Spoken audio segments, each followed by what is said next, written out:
एक छोटे से गांव में राधा नाम की एक होशियार और जिज्ञासु लड़की रहती थी। उसकी हरी चमकती आंखों में हमेशा कुछ नया जानने की इच्छा झलकती थी।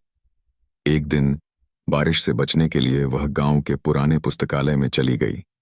वहां धूल से ढकी एक पुरानी किताब ने उसका ध्यान खींचा। जैसे ही उसने उसे खोला, एक तेज सुनहरी रोशनी चारों ओर फैल गई और वह अचानक एक अजीब जादुई दुनिया में पहुंच गई। राधा ने खुद को एक खूबसूरत जंगल में पाया, जहां हर पेड़ चमक रहा था और फूल मीठी धुन में गा रहे थे।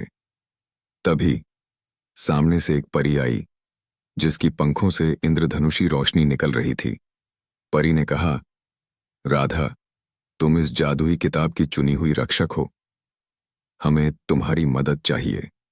परी ने बताया कि उनकी जादुई दुनिया की सबसे अनमोल चीज, ज्ञान की ज्योति, को एक दुष्ट जादूगर ने चुरा लिया है। अगर वह वापस नहीं आई तो यह सुंदर दुनिया अंधकार में डूब जाएगी।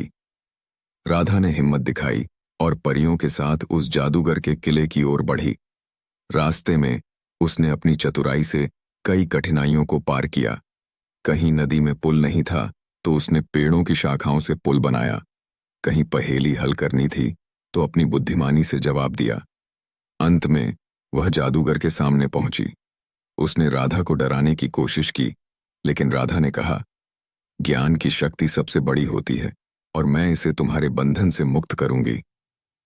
उसने अपनी किताब खोली, जिससे एक तेज प्रकाश निकला और जादूगर का अंधेरा जादू नष्ट हो गया।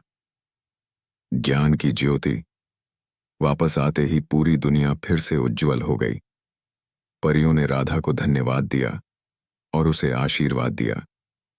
जैसे ही उसने किताब को फिर से खोला, वह वापस पुस्तकालय में थी, लेकिन अब उसकी आंखों में और भी ज्यादा आत्मविश्वास और ज्ञान की चमक थी। शिक्षा, सच्ची ताकत ज्ञान और साहस में होती है। जब हम सही रास्ते पर चलते हैं तो हर कठिनाई को पार कर सकते हैं।